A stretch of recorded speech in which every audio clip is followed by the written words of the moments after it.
Hi, I'm Tim. Welcome to Watchbox, and thanks for logging on. If you love this watch, email me, tmosso@thewatchbox.com. It's in the description below. Your purchase and pricing email question line for buying this or any watch you see on any Watchbox platform. Please reach out to me directly. Email tmosso@thewatchbox.com for pricing. Today, we're discussing a 2012 model year limited edition of 99 pieces.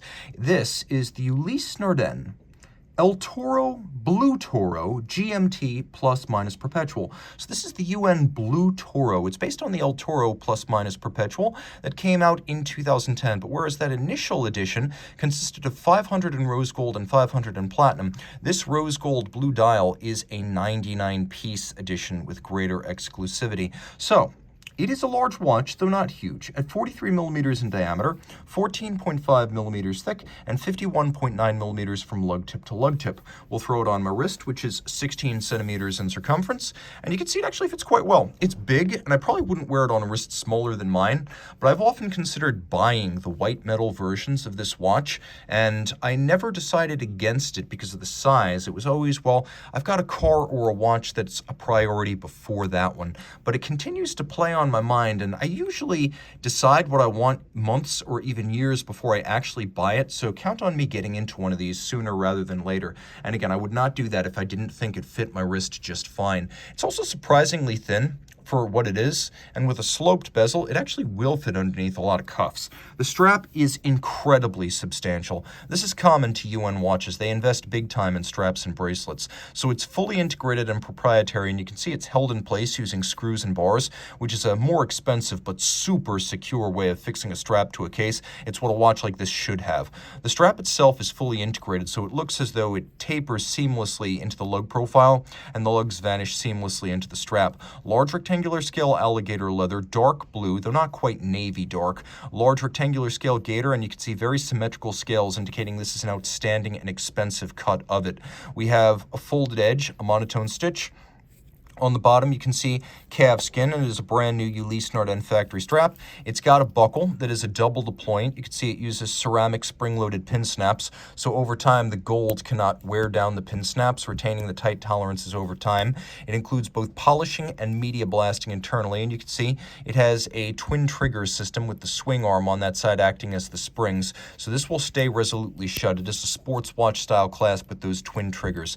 Rolling back to the case, you can see the lugs are integrated into the case band, a powerful look that gives the watch an immense presence on the wrist. It's somewhere between a round case and a tonneau in shape. There's a little bit of a fluting or shoulder on the edge of the lugs to break up some of the visual mass because it is a massive watch. And then you can see that we have a crown with a combination of blue ceramic insert, and then we have a ceramic cap for each of the plus minus pushers. The crown is a screw down. Two reasons for that. First, to prevent you accidentally setting the Perpetual Calendar. Second, to help it achieve 100-meter water resistance, which it does have, so this is very much a sports watch. Water resistant, automatic winding, and with plenty of luminescence. You can see it's an easy watch to read at night. The bezel, like the caps on the plus-minus triggers, made of ceramic for scratch resistance. And in the fashion of Ulysse Nardin's legendary marine chronometers of yore, we have a individual numbering plate on the side held in place by blued screws. Very cool. And you can see how the edge of the plate is actually beveled, and then it's satinated across the top, and the little wells of the numerals are filled with blue ink. It is quite beautiful. Ulysse Nardin was famous for deck clocks or navigation clocks that would have featured exactly the same kind of flanking numbering. Now you can see those ceramic pushers on the flanks. They actually have little shoulders to brace them against shock or shearing.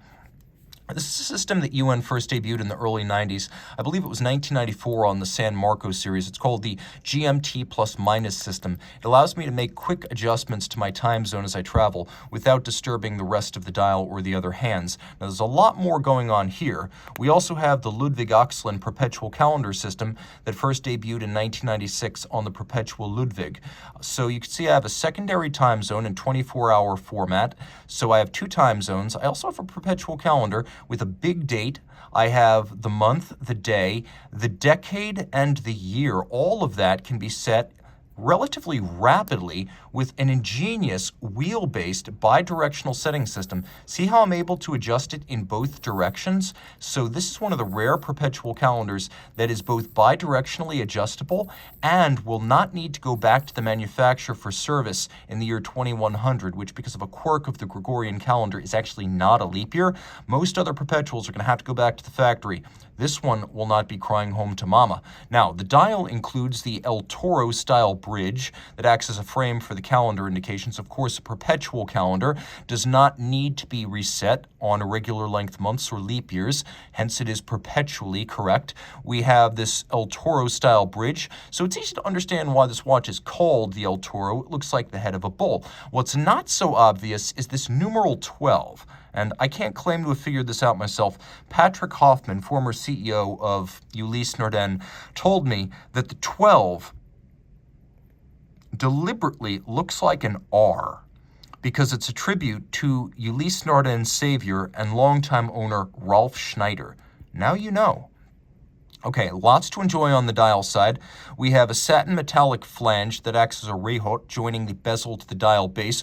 We have dial side Côte de Genève that have been beautifully blued. We have black polished bi-Arabic numerals. We have satination on the hands. We also have satination and beveling on the frame for the date with blued screws that feature chamfered slots in circumference. You can see them also on the El Toro bridge. Turning it all over, you can see an extraordinary ruthenium treatment has been rendered on the Ulysse Nardin caliber. Now, although it's distantly Lamagna based, UN makes this entirely in-house. This is the caliber UN32. So we have automatic winding, a COSC chronometer certification. It beats away at 4 Hertz, does a 45-hour power reserve. It has the bidirectionally quick settable perpetual calendar system and the independent 24-hour dual time capability.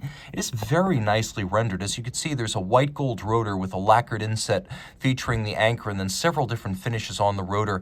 We have a combination of fired blued screws and engine turning and circular Côte de Genève on the movement, as well as satination on all of the wheels. You can also see through the skeletonized bridge the visible bidirectional pawl-based magic lever winding system that energizes that 45-hour power reserve. And again, it is 5-position adjusted as a COSC chronometer. So with the perpetual calendar, it measures very, very big intervals accurately. And with the chronometer certification, it measures very, very small intervals, as small as a few seconds per day accurately. Reach out to Team Mosso at thewatchbox.com for purchase and pricing details.